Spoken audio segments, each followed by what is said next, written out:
Bismillahirrahmanirrahim. Alhamdulillahirrabbilalamin. Wassalatu wassalamu ala asyrafil anbiya wal mursalin wa ala alihi washabihi ajma'in. Assalamualaikum warahmatullahi wabarakatuh. Pertama sekali saya ingin mengucapkan ribuan terima kasih kepada semua panel-panel yang hari ini dapat meluangkan masa untuk forum kita. Pertama sekali saya ingin perkenalkan diri. Nama saya Muhammad Aiman bin Abdul Aziz dan saya hari ini iaitu menjadi moderator kepada tajuk kita, iaitu tajuk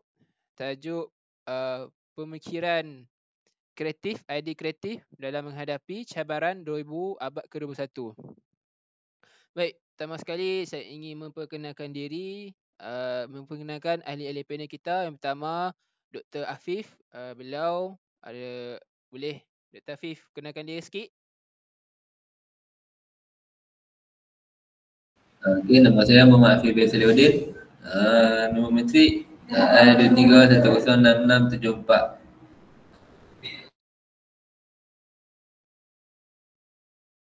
Dr. Afif daripada mana, Dr. Afif?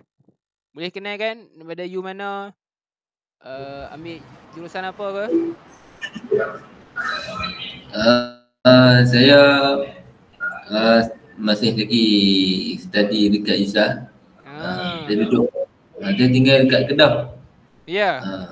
Study apa? Master ke ambil master bidang lain ke? Degree bidang mengajar Islam. Oh. Okay, so yang ni degree yang kedua lah. Sebab sebelum ni lebih kurang. Ya. Mantap. Sebelum ni doktor dalam bidang apa tu? Pengajar Islam. Pengajar Islam juga Baik. Okey, tak apa. Seterusnya kita bergerak kepada panel kita yang kedua, iaitu Dr. Amir Daniel. Okey, tanpa senang silu, kita persilakan perkenalkan diri, Doktor. Assalamualaikum warahmatullahi wabarakatuh semua. Waalaikumsalam warahmatullahi wabarakatuh. Okey, saya Amir Daniel dan saya sekarang tinggal di Negeri Perak. Okey. Sekarang ikutkan sebelum ni saya ada belajar untuk jurusan pengajian Islam juga. Tapi di tempat lain lah. Iaitu di Universiti Kemahiran Malaysia. Okey, itu sahaja lah. Sepatah dua kata. Okey, baik. Terima kasih Dr. Amir sudi memperkenalkan diri. Seterusnya kita bergerak kepada Profesor Muhammad Akil. Boleh perkenalkan diri sikit, Profesor? Okey. Nama saya Muhammad Akil bin Ramli. Sekarang saya belajar dalam airan ijazah Sarjana Muda Islam.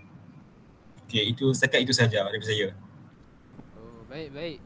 Dr. Akil sebelum ni ada ambil Dr. Falsafah di U mana? Sebelum ni saya pernah ambil dekat UUM. Baik, dalam bidang apa tu? Ceritakan sikit. Dalam bidang Al-Quran dan As-Sunnah. Al-Quran Sunnah. Oh, baik. Okey, seterusnya hari ni seperti mana dalam tajuk kita, iaitu idea kreatif dalam menghadapi cabaran kehidupan pada abad ke-21. Okey, pertama sekali saya ingin memberitahu apakah maksud kreatif itu sendiri. Kreatif dari dalam definisi Kamus Dewan Keempat, Kamus Dewan Pustaka menyatakan bahawa kreatif mempunyai kebolehan, iaitu maksud kebolehan mencipta, menghasilkan dan mengembangkan satu idea baru dan asli. Baik, di sini seperti mana definisinya kreatif itu sendiri, bahawa kita dapatlah tahu bahawa setiap bidang ni ada idea-ideanya. Jadi di sini saya highlightkan tiga bidang, iaitu bidang pendidikan, bidang pekerjaan dan bidang dalam kehidupan kita sendiri lah. Pertama sekali bolehlah saya menjemput kepada panel pertama, iaitu Dr. Afif dulu lah. Boleh Dr. Afif? Dr. Afif? Ya, boleh. Boleh Dr. Afif. Baik, Dr. Afif. InsyaAllah boleh. Kita cuba Dr. Afif. Baik, tanpa melengahkan masa lagi, dipersilakanlah Dr. Afif untuk menjelaskan sedikit lah mengenai apa idea kreatif yang akan diberikan sampaikan kita semua. Baik, tafadhal masyaallah. Okey. Bismillahirrahmanirrahim. Okey, seperti yang kita tahu, pemikiran kreatif dan kreatif ni lalu akan digunakan dalam kehidupan kita. Okey. Okey, dari segi contoh dari segi kehidupan, okey, dia macam zaman dulu dengan zaman sekarang sangat jauh beza lah. Zaman dulu kita nak pergi mana-mana pun tunggang kuda, unta dan sebagainya lah. Dia tak macam zaman-zaman yang moden sekarang ni. Zaman moden sekarang macam okey, kita ada motosikal, kita ada kenderaan seperti kereta dan sebagainya lah untuk pergi ke mana-mana tempat lah. Okay. Dalam masa yang sama, kita juga telah maju dari segi ekonomi lah. Segi ekonomi, contoh macam okay, dulu kalau nak bagi tahu apa-apa, kita kena tulis surat dan sebagainya lah. Tapi sekarang dengan menggunakan telefon bimbit sahaja untuk memberi tahu berita-berita sedemikian lah. Okey, yang tu sedikit daripada saya. Terima kasih Dr. Afif. Boleh dikatakan bahawa dalam kehidupan kita ni terdapat zaman dahulu dan zaman sekarang, di mana zaman dulu ni banyak kekurangannya lah. Kata di mana zaman dulu terdapat kereta kuda, naik unta. Bila kita nak post barang, kita nak post surat, kita memerlukan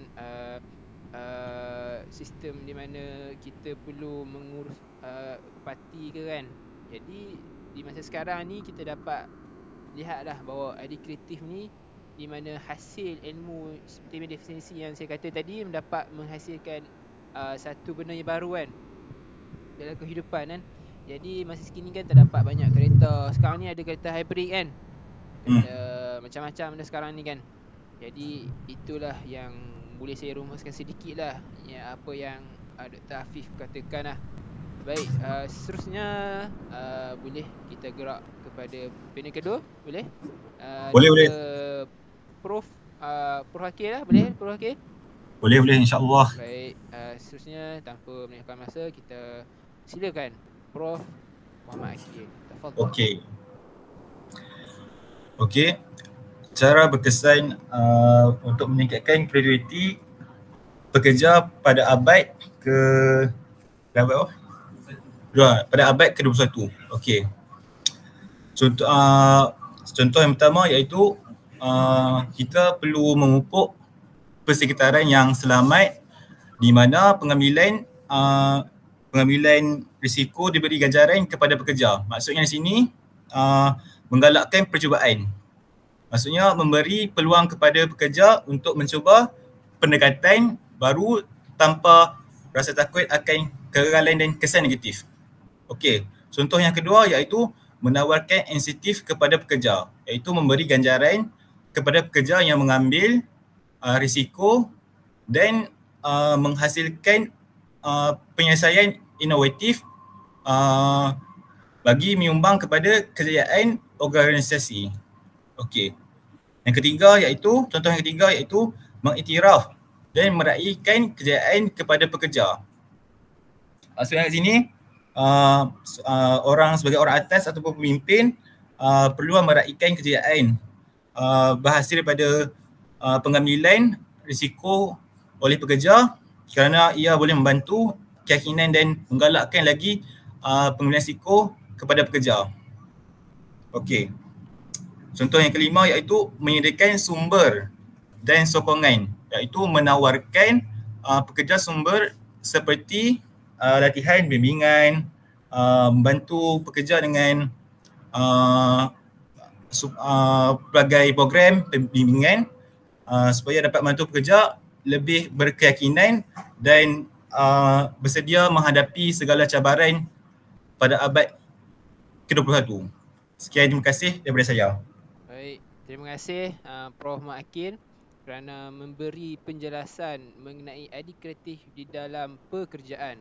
Baik, seterusnya boleh kita bergerak kepada panel ketiga. Dr. Ameldina, boleh ke?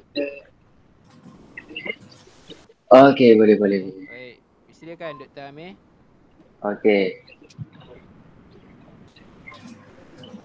Okey, merujuk pada pendidikan pada abad 21 ni, banyak perubahan yang telah berlaku dari masa ke masa.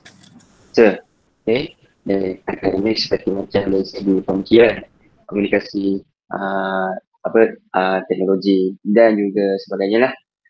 Ia antara murid dan juga guru. Okey. Yang pertama yang banyak ditekankan adalah dari segi kepegangan budaya, di mana kebanyakan kerajaan sekarang sedang mencuba untuk menyepadukan pelbagai budaya di antara kaum-kaum yang terutama sekali iaitu pelajar lah. Okey. Di sini apa yang ditekankan bahawa pendidikan di setiap sekolah sekarang banyak yang sedang mencuba untuk menekankan tentang kehormatan pelbagai kaum antara pelajar. Dan di sini juga banyak rintangan juga yang perlu dihadapi oleh para guru. Antara macam salah satunya macam kerisauan terhadap Islamofobia, yang mana yang kita sering nampak banyak berlaku Islamofobia di seluruh negara. Okey. Dan antara yang lain juga adalah keterasingan antara agama. Contohnya agama Islam dan agama Islam yang mereka sering kurang sikit untuk bergaul sesama sendiri akibat mungkin daripada salah dari segi pemahaman ataupun sebagainya lah. Okey, untuk yang pendekatan kedua yang telah dititik berat oleh kerajaan untuk abad 21 dari segi pendidikan adalah dari segi pendidikan pembelajaran kepada generasi muda. Okey, seperti kita nampak sekarang pada zaman sekarang ni, kebanyakan pembelajaran sudah dimulai taraf dan mula dipergunakan untuk dalam sistem teknologi ataupun software. Okey. Dan untuk ni dia juga akan memberikan impak agak yang besar kepada pendidikan, di mana ni akan memajukan negara kita dari pelbagai sektor, antaranya sektor ekonomi dan politik. Okey.